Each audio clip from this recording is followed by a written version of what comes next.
Hello! We have one longer story today that explores the tenuous nature of relationships between parents and children. No matter how rocky things may get, there's always one surefire way to smooth things over that might as well be part of kid law. Pizza parties are awesome. They go crazy for them. It's like eating the ambrosia of the gods to anyone under 4 foot. However, tread lightly. If you happen to rob a child of said sacred pizza party, prepare for a whirlwind that'll turn our next stepmother into a stepmonster. Story 1. I mentioned in my last post that I was thinking about sharing some stories from before I finally got a restraining order against my lovely stepmother and went no contact with my father. Though there are plenty worth writing about, I'll start with one of my sister's favorites. All names are fake. My fiancée Jane found out she was pregnant in June 2021, and we announced it to our immediate families in August. At first, stepmother was completely uninterested in our baby. Not that I expected much from the woman whose reaction to our pregnancy announcement was to ask Jane if she was sure it was mine. Even my dad berated her for that one. But she barely seemed to acknowledge the fact that we were expecting. Instead, she was more interested in my stepbrother, who was also engaged and would give her beautiful grandbabies soon. No complaints. We didn't want her involved, and we didn't even have to say anything. Planning our baby shower was complicated. Both me and Jane would have to work until the holidays, and I wanted to be involved. The due date was in February 2022, so we decided on early January as the best period of time. We enlisted 2 people as planners, my sister Laura, just realized I'd never given her a name, and Jane's best friend Nina. Me and Jane are mostly laid-back people. We didn't want a big party, nor did we want to spend too much money on it. We were saving for both our baby and the wedding. We decided early on that the shower would be co-ed. It would also have to be indoors, again January, and we settled on a guest list of 25 people, plus about a dozen kids. We came up with the idea of a pizza party. Me, Jane, and Luke, my brother-in-law's surrogate son, have had homemade pizza nights weekly since I moved in. We thought it would be fun to incorporate that into the shower. Nina found an event venue with a pizza oven, and Laura figured out ways to incorporate classic baby shower stuff into the theme. The resulting plans were awesome. Make your own pizzas, non-alcoholic drinks, and plain bodysuits for the kids to customize. Nina and Laura mixed pizza decor with baby decor and found pizza-shaped sweets. It almost seemed messy, and I was surprised they made it work, but we loved it. Most of the planning was finished by the middle of November. Well, later that month, my stepbrother's fiancée left him for her ex. They'd been together for 4 years at that point, and it was both sudden and traumatizing for him. He was devastated. Stepmother then realized the grandkids she dreamed of would take longer to come than she thought. So naturally, without her son's milestones to obsess over, she moved on to mine. Suddenly, stepmother went from aloof relative to excited grandma-to-be. Facebook posts, techie, promoted to Nana shirts, the whole 9. At first, we were too busy finishing things up at work and getting ready for the holidays to worry about that. However, it didn't take long for her to start pestering us about planning the baby shower as well as a gender reveal. We denied the possibility of a gender reveal party. No offense to those who like them, but we don't. Plus, we had decided to wait until birth to find out the sex. Stepmother tried to get us to find out and tell her as a Christmas present, but we didn't. We also denied her the baby shower. She told my father, and he told Laura to let my stepmother help out with the plans.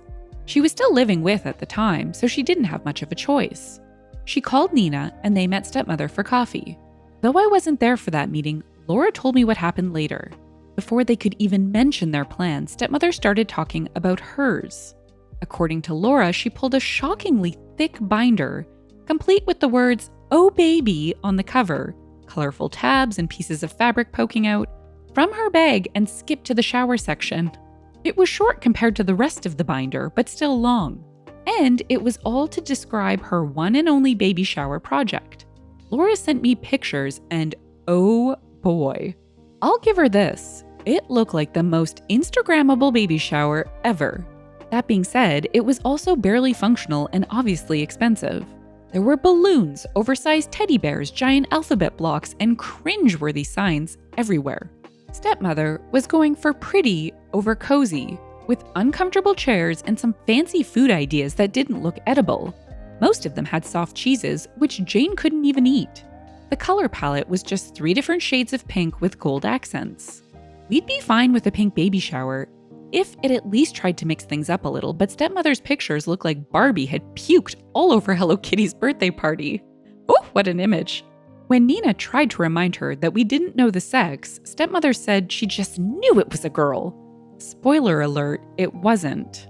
Stepmother also wanted an all-female, child-free party with fancy caterers and alcohol. She had written down a guest suggestion list containing some of her closest friends, neither mine nor Jane's moms were on it, and planned party games no one had any interest in trying out. Basically, the only thing everyone could agree on was to hold the party indoors. Laura and Nina weren't given an opportunity to show her their plans until she was done. Once they could, they explained that while they could find a way to incorporate some of stepmother's ideas, they'd already settled on the pizza theme. She tried to protest, but Laura stated that it was kind of them to even offer that, as the shower was a month away and we'd already greenlit their plans. Stepmother even called me to try get them to change their minds, but I just repeated their words. My dad had found out he couldn't come to the shower, so he didn't get a say in anything anymore. The holidays came around and the subject was dropped. Stepmother seemed to be okay with the pizza party. Nina managed to pair some of the pink decor she'd wanted with matching blue stuff and even added one of the huge teddy bears. Fast forward to a week before the shower. Jane was almost 8 months pregnant. Everything had been bought, all guests had RSVP'd, and pretty much everything was ready to go. The shower was set to start at 7 p.m. Stepmother offered to get to the venue earlier to prepare everything. Uh-oh, I think I see where this is going. Laura agreed, mostly because she knew stepmother would complain if she didn't get to do anything. And the venue even let them drop off their decorations before the party. Me and Jane promised to get there at 6. 2 days before the shower, however, the venue called Nina. They told her that stepmother had stopped by to drop off large, heavy boxes of what she called a little surprise for us. She'd informed them that she planned on showing up at 3:30 p.m. to start setting it up. They were calling to reinforce that the venue was only booked past 4 p.m., since stepmother almost threw a tantrum when told that. All of the decor was still at Nina's place, so she called Laura to check if they'd left anything with stepmother. Thankfully, my sister is both smart and used to this nonsense, so she drove to the venue the next day and asked to see stepmother's boxes. She told me she wasn't even surprised at its contents when she opened them, but was still shocked at stepmother's audacity. All of the boxes were filled with pink, frilly decorations.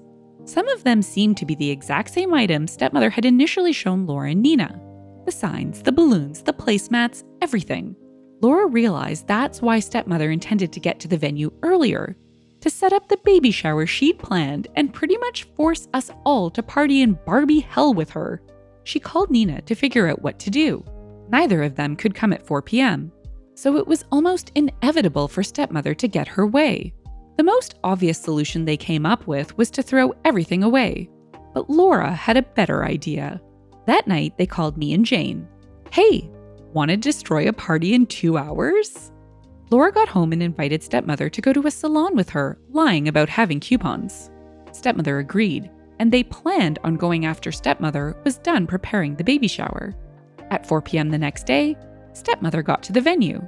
She was done setting things up by 5. I'll admit the woman is fast and quickly left to meet Laura at the salon. Once they were together, Laura texted Nina that the coast was clear. At that, me, Jane, and Nina went to the venue. Sure enough, stepmother had prepared her party. To make this shorter, I won't describe it, but I will say it was so pink it almost gave Jane nausea. For the next 2 hours, Laura distracted stepmother at the salon while the 3 of us quickly took down every piece of decor stepmother had put up and replaced it with the pizza party stuff. We set up the activities, made up the tables, and put every pink item we found back in stepmother's boxes. It was actually really fun. We were done only minutes before the shower started. A handful of guests arrived before stepmother did, so I barely saw her all night. Laura told me that when they got there, stepmother's jaw dropped as she tried to make sense of what had happened to all her pink decor. My sister just smiled and whispered, "Nice try," in her ear, and went to help Luke customize a bodysuit. Overall, the baby shower was everything we'd hoped for. Our friends were there, People had fun, and we had a ton of pizza. So I didn't really care that stepmother spent the whole party literally sulking in the corner. Nina did catch her trying to put little pink bows on top of the cupcakes, but she quickly shut that down. I give Laura and Nina full credit for saving the day. Stepmother's interest in our baby quickly died after that. She stopped wearing her Nana shirts. She didn't even come to see us at the hospital when he was born and refused to even acknowledge that he was a boy until she met him weeks later. Up until we went no contact, she was a very loose definition of the word grandmother. I couldn't be more grateful my son will never know her. Edit. The baby shower was at 7 p.m. because it was the only time that worked for everyone. That included the venue because it was booked for the morning and we needed time to set things up. Luke was the only small child there. All the others were at least 9. Most of the parents there left early on too. Also, though it wasn't child-free and we were prepared for everyone we'd invited, not everyone on the guest list was able to come. In the comments, Shrikar810 said, "I love the nice try, absolutely, this is Sparta moment, amazing." Great, but apologies for the pain you went through. OP replied, "I've told Laura that moment alone could be the sole reason why she's my son's godmother." This wonderful heck said, "I'll never understand why people are so obsessed with the biological sex of an unborn child, especially when it's not even your own baby." Zoe H. Palooza replied, "Not even just that. Like, if you aren't the one cooking it or the one who helped put the bun in that oven, then honestly, I don't understand how some people feel they are 100% entitled to a say in anything." Open Attention said, "For a minute, I was sure the pizza oven was going to end up full of burning pink decorations. Probably better your way. All that stuff might have damaged the oven." Laura, Nina, and OP really are the heroes in this story. This wingbat is both a stepmother and mother-in-law from hell, but they were having none of it, and they totally kiboshed her attempts to rain on their pizza party parade. I wonder if her antics were at all related to her son's breakup, though it sounds like there might be other drama going on there as well. It is unfortunate that some family members decide that no contact is the only way, but the pizza party must go on. And it sounds like OP's little one is surrounded by an awesome family, and there is likely much pizza in his future. And that's it for today. Until next time, shine bright, Starlight. If you've enjoyed the story and would like to hear more, consider liking, subscribing, and leaving a comment. Thanks, and bye for now.